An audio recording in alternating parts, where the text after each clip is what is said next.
So, as you can see by the title of this video, I've been thinking, about a few things. I have 30 minutes to and from work every day to listen to music or think about something. And recently I've been thinking about, mainly, I guess, the stock market. We're doing historic highs in several different fields of our economy, and I'm thinking about, how long does this go on for? We can't be continuously hitting historic highs year after year after year. I feel like something has to happen. And so, and thinking about that stuff, I was kind of also roping in the anime industry. Yeah, I think there's a lot of applicable or similarities. It sounds kind of weird, similarities between the anime industry and the stock market, but um, you know, both are hitting historical highs. Anime in the past 5 years has according to this graph I made that I'll show later in the video, but it has doubled its revenue, or it's made more than it's made in the past 15 years, in the past 3 years. So, like that's really good. That's awesome. That's a good thing, and me as an anime watcher, that's cool. Seeing it become so popular and mainstream. I think my headset has just died, but that's okay. I don't really need it. So seeing this kind of, revenue coming out of this industry that was once only in Japan 30 years ago, probably had some presence in America, but seeing what it's at now, that has me thinking, what comes next? Can this keep going? And so that's kind of what I'm going to be talking about today. Just kind of how it jumped from niche to more mainstream over the past 10 years. What kind of numbers it's doing globally, in Japan, here in America. What's why it's doing it, people who watch it, audience, that kind of thing. So I'm just gonna I did a bunch of research going into this video. So I'll just talk about it. And then, as always, if you guys have questions or you want to discuss something, please leave a comment and can. I love talking with people about these kind of things. It's cool because it puts a number. I like seeing things in numbers, and it's cool to see anime in numbers. But I guess before we get started, I want to thank you guys so much for the support on Joseph's video. I think last time I checked, it was at 15,000 views, which is by far our best performing video ever. Probably, yeah, no, definitely ever. I think there was a short we had that did pretty good, but this is our first video. I think we've gained 100 subs from it, so thank you to each and every one of you who subscribes. And if you're not, maybe if you finish this video, you'll be intrigued enough to subscribe and hear what else we have to talk about here on the Otaku Brothers channel. So I guess we'll just get right into it. We'll start talking about the kind of, or overall the industry and what kind of money anime has been pulling in over the past 20-25 years. So I did some research into the industry, going over different financial aspects of it, like merchandise, manga, streaming, that kind of thing, everything. There's so many different so many different ways how one franchise can contribute to an industry. And with the data I had, I think right now I'll show the graph up on screen, but we can see, from 2000 to 2010, it barely made any. I guess barely, like it's a lot of money. Don't get me wrong, but over 10 years, it went up maybe what, half a trillion yen, which translates to something in U.S. dollars. Uh, I'm not sure how much. I think I only know what the highest value is, but like from 2000 to 2015, it's barely doubled, but from 2015 to 2025, looks like it's gonna double. It's probably after 2025 values come in, it's probably closer to 5 trillion, to be honest. Like 2025 was an astronomical year for anime. But just seeing this graph shows you how popular it has become because of the amount of money that's coming out of these franchises and these shows. So back to what I was talking about in the beginning, like what on earth is causing this? So I guess you can, going back to the 2010s where things started to get popular. There's what shows came out around then? Like maybe Full Metal Alchemist, Soul Eater, Sword Art Online, JoJo's. I'm sure Attack on Titan started 2012. I think is when Attack on Titan started. But um, like these shows that kind of, I guess, piqued a lot of people's interests, started gaining popularity. And my first show was Naruto. I saw Naruto on, what was it? Like, what was it, Toonami or something? The thing on Cartoon Network that would air late at night. That's what I started watching. And I think at least people my age, that's when they started seeing these shows and they were interested in them. And whenever I finished those shows, I'm like, what do I watch next? And so I think Sword Art Online had came out, Attack on Titan had started, and these are, maybe not Sword Art Online is not the best show. I thought it was really good, but Attack on Titan is considered like top 3 anime of all time, probably. You could argue that, I feel like. And so it's just it kind of feels like a snowball effect. You start getting into it, all these great shows are coming out, and you just kind of stick with it. And so more and more shows start coming out, and these are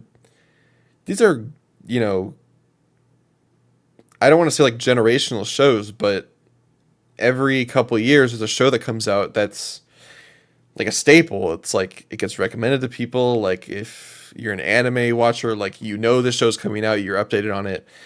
And I feel like 2010 to 2015 maybe had a good chunk of those, and so those kept people around, and more shows just kept coming out. And so coming to the past 5 years until 2020, it was pretty mainstream. I feel like, not mainstream, but like a good chunk of people watched it, you know. And you wouldn't be surprised if someone watched it, they just didn't tell you about it. Like that felt kind of normal. But whenever, I think another thing that contributed to it is movies. I've made my stance on anime movies in a couple episodes, but we'll just go over that. So there's always been anime movies. There's been Ghibli movies, Your Name, Weathering with You, those kind of movies. Those have always been around and always will be around. But I think what really kicked it off was, I guess, My Hero. My Hero started releasing like non, I guess that's a technical thing. I don't know if they're canon or not. I think they are technically canon, but um, they started releasing these movies in theaters, and it's a different way to watch anime. Like everyone's used to this weekly format that goes on for half a year at a time sometimes. But seeing these in a movie, it like I'm not gonna lie, seeing some of those My Hero movies in theater was really a different experience, and that was cool. Um, but I think the first movie to really showcase what like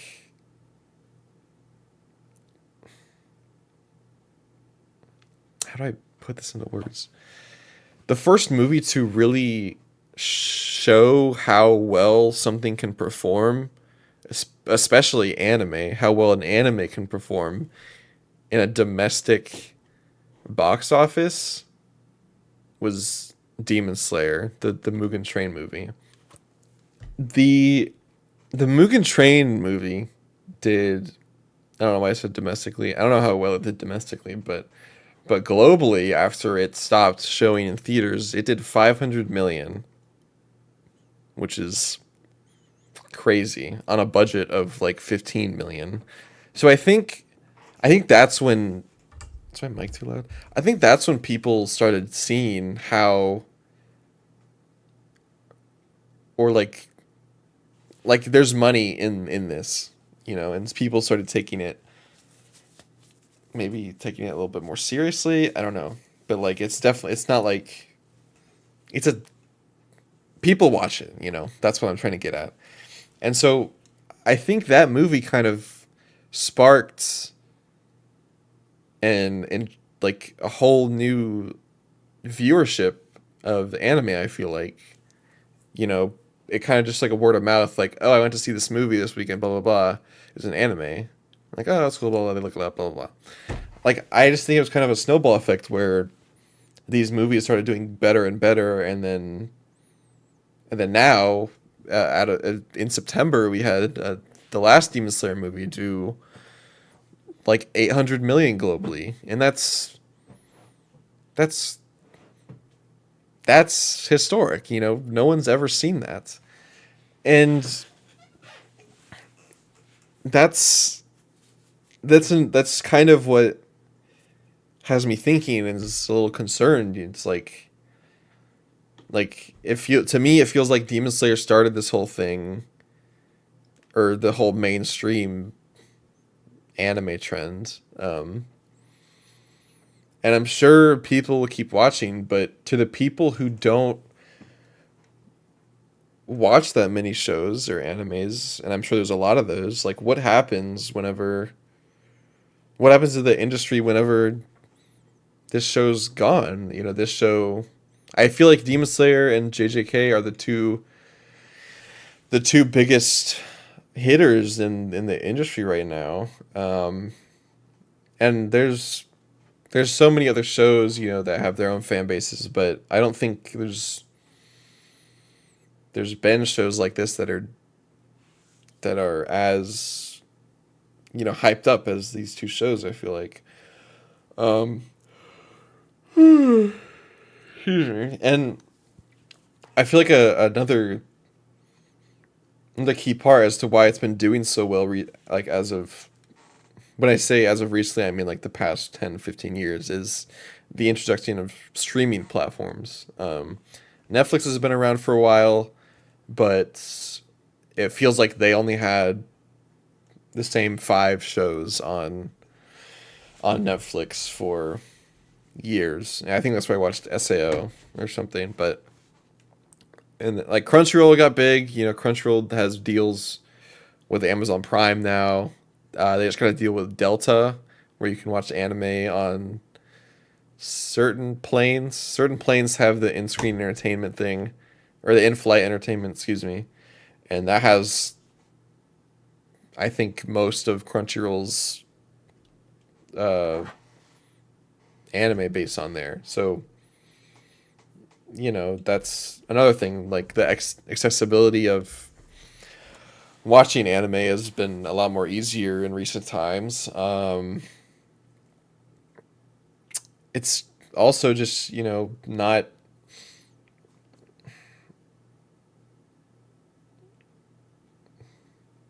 It's just.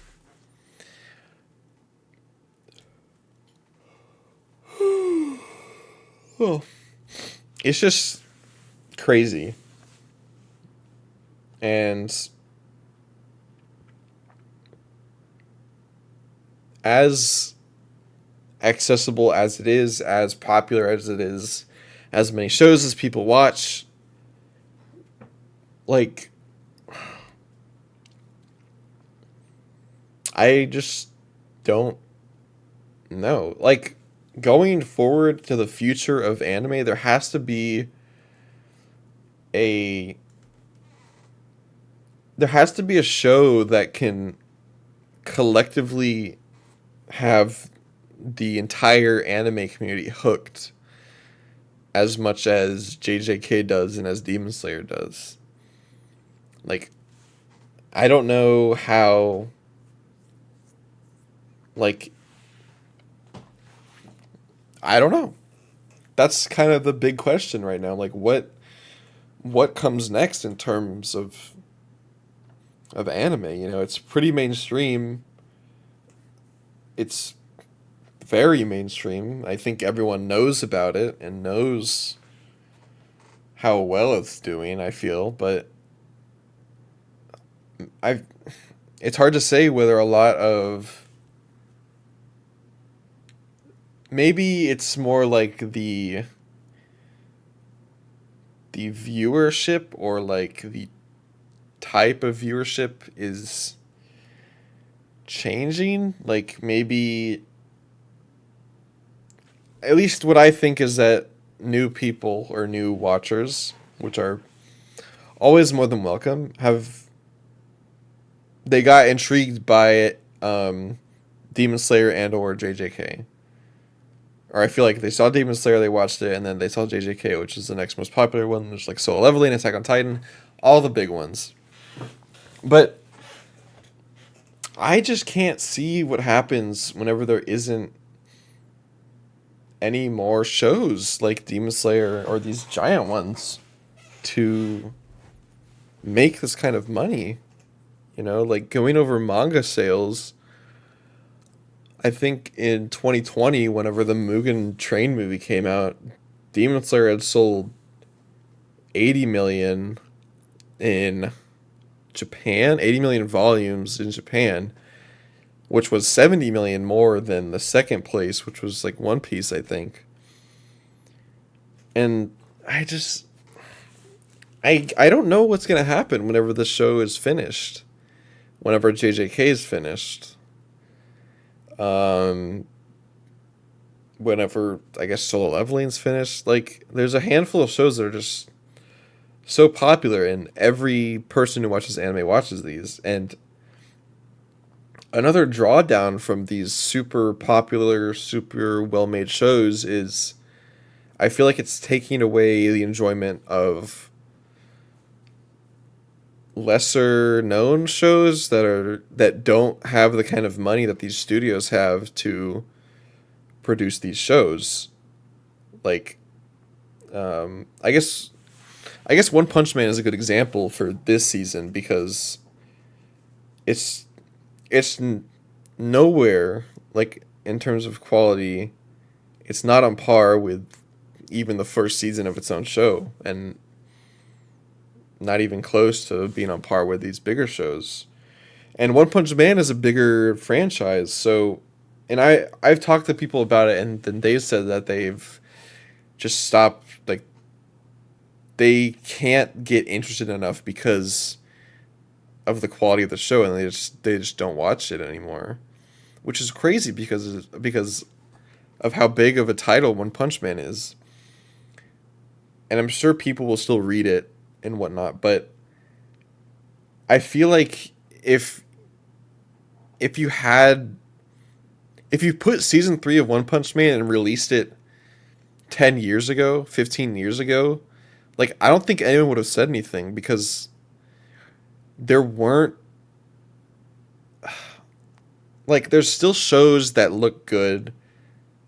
There's still old shows that had great quality, and a lot of old shows still have better quality than of ones today. But I guess what I'm getting at is I don't think anyone would have batted an eye if you released season 3 15 years ago, 10 years ago.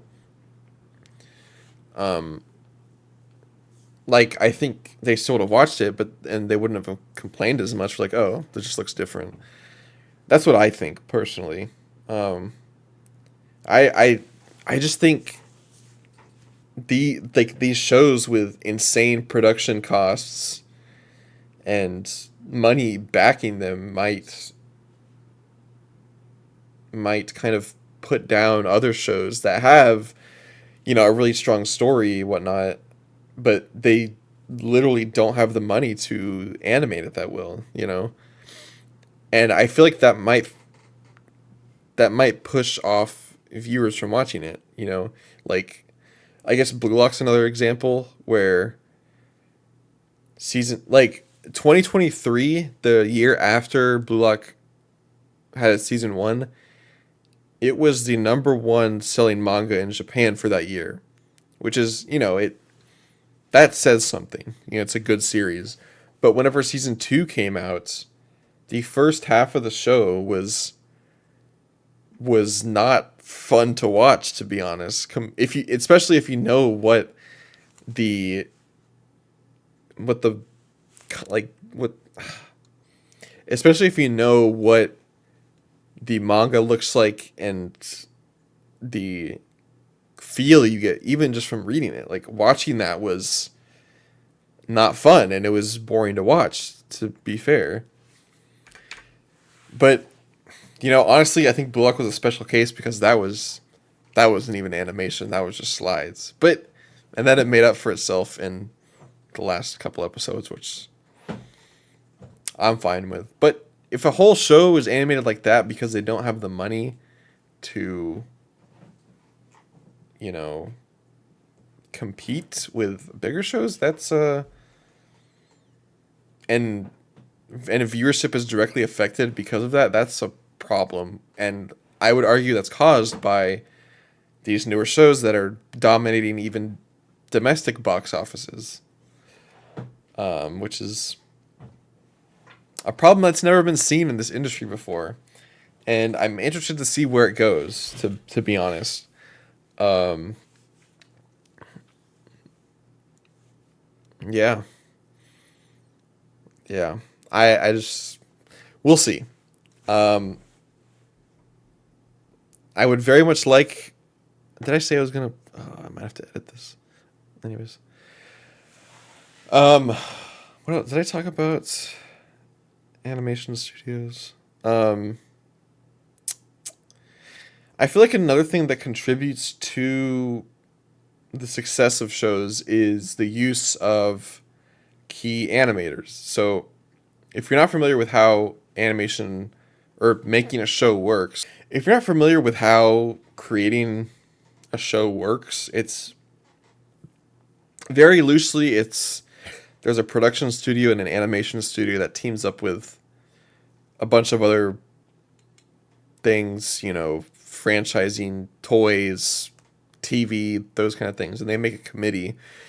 And um, the production studio will then source an animation studio, and the animation studio will obviously animate the show, but production has oversight on that. Um, but what makes specific like fight scenes or just scenes in general stand out is the use of a key animator, and these key animators are sometimes, or most of the times, they're freelancers, and they'll be hired per episode of a show and whatnot. Like Vincent Chansard, he works with One Piece a lot and Toei Animation. I think there is animation studio. There's a Toho. I'm not too educated on Toei. I think it is Toei. He works a lot with them, and he has a really unique style. Like you can tell it's him animating. And whenever he does a scene or a cut in a show, like it does well. Like I feel like the committee makes back a lot of the money and revenue that they did to pay him because of how well he animates these shows. Like um I'm trying to think. Like he did Luffy's Gear 5 transformation. What else was he on? He does like like a lot of the cuts in One Piece. But there was also a new key animator. What was his name? But he was really young. It was really cool. He's a key animator for the Mahito versus Toto and Yuji fight, and he did the sequence where Toto is like Yuji throws a rock and then Toto switches place for it and he's like flying through the air and he hits the black flash. He did that sequence and that was really cool. But what I'm getting at is that that sequence was really well made, and people will repost that and throw it around online, and in return these really well made clips or these really well made sequences in fights generates a a good amount of interaction with the series, which gets more viewers, which more money is what I'm getting at. And there's only a handful of these key animators that are really really unique. Not that the other people aren't good at all. Like they're great. Every one of these people is great. But there's only a handful that is really unique, and they've been doing this for a while. And so it stands to ask what happens whenever these guys retire to the quality in these shows. I'm sure there's more key animators coming. There's always is, and there probably always will be. But to say that these animators played a huge part in the success of these shows and taking them out of the equation, what happens to these shows? Are they still as popular? And that kind of brings us back to the whole standards. We're given such high quality of shows. What happens whenever we don't have these high quality shows anymore? Like, do we still watch these shows? Or will people still watch these shows? Will they not do well? Will they get canceled? What what happens? And that's kind of what I'm just talking about, and want to see what other people think will happen with this industry which is seeing historical highs that it may not see again. And yeah, I don't really know how to end this, to be honest. This was more of a like planting a seed for thoughts in everyone's minds, I don't have an answer. I don't think anyone has an answer. I just Me personally, I don't think this is gonna last, forever. I don't think it can keep continuing like this. Um, I think at some point, there's just not as good as stories and manga are. I don't think there's gonna be that many more, or there might be. Maybe there will. Maybe they won't. I don't know. Like, I guess you could think about it like maybe people were thinking the same thing whenever or before Demon Slayer came out. Like, what are we gonna do? Or after Naruto ended, after Bleach ended. Bleach is still going, I guess, but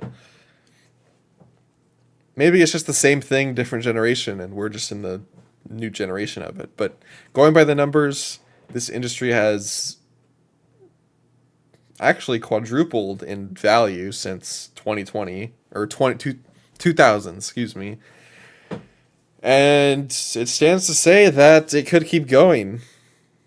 And we will see. We will see.